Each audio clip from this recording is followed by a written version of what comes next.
स्वागत है आपका हमारे चैनल हॉन्टेड स्टोरी हिंदी में। नमस्कार दोस्तों, मेरा नाम चंद्रमणि है और मैं आप लोगों के लिए लाया हूँ सच्ची और अनोखी घटनाएं जो आपको डरा भी सकती हैं। मैं आज खुद पे बीती हुई घटना को बताना चाहूँगा।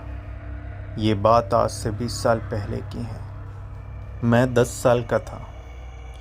मैं अपने मम्मी और पापा के साथ बिलासपुर में रहता था।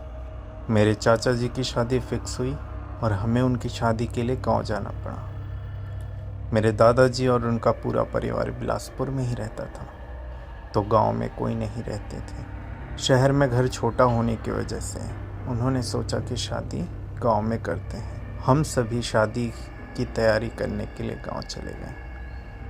वहाँ मैं पहले कभी नहीं गया था। गांव जाने की खुशी बच्चों के लिए अनोखी होती है। मैं भी वहाँ पहुँचकर बहुत खुश था। हमें पहुँचे सिर्फ 2 दिन हुए थे। वहाँ वॉशरूम की कोई सुविधा नहीं थी क्योंकि वहाँ कोई नहीं रहता था। सभी खेतों में जाया करते थे और मुझे यह आदत नहीं थी। शाम को मेरा पेट गड़बड़ लगा तो मैंने मेरी माँ से कहा मुझे वॉशरूम जाना है। मम्मी ने कहा घर के पीछे खेत है, वहाँ चला जा। मैं पानी और टॉर्च लेकर चला गया। ठंड का समय था। देखते ही देखते सूरज ढल गया और अंधेरा हो गया। मैं दिन के उजाले में थोड़ा दूर चला गया था। जब मैं लौट रहा था तो मुझे लालटेन पकड़े एक बूढ़ी अम्मा दिखाई दी जो मेरी तरफ ही आ रही थी। उन्होंने मुझसे पूछा कहाँ जा रहा है। मैंने बताया मैं शादी में आया हूँ और वहीं जा रहा हूँ। उन्होंने स्माइल किया और मुझे कहा आजा, मैंने खीर बनाया है, खा कर जाना। मैंने कहा मम्मी डांटेगी, मुझे जाना पड़ेगा। तो उन्होंने कहा तेरी मम्मी की शादी में भी मैं वहाँ थी। तब मुझे लगा वो परिवार की ही कोई मेंबर होगी। मैं खीर खाने चला गया। छोटा सा मिट्टी का घर था और वहाँ एक दिया जल रहा था। मैंने खीर खाया। खीर बहुत अच्छी थी। मैंने खीर खाया और जाने की अनुमति मांगी।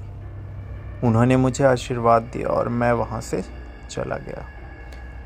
यह सारी बात मैंने मेरी माँ को बताया तो उन्होंने मुझे डांटा और कहा कि आज के बाद कोई कुछ दे तो मत खाना।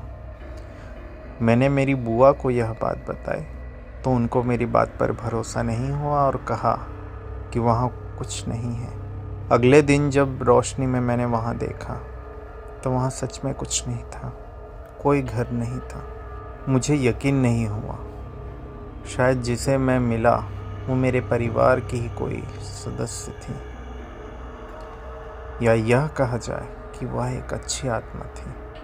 हर आत्माएं बुरी नहीं होती। कुछ अच्छी आत्माएं जो सिर्फ अच्छे कार्य करती हैं। इससे आपको डर तो नहीं लगा होगा, लेकिन यकीन मानिए ये घटना आज भी मेरे जहन में जिंदा है। तो दोस्तों, होप आपको हमारी स्टोरी अच्छी लगी होगी। हमारा मकसद किसी अंधविश्वास को बढ़ावा नहीं देना है।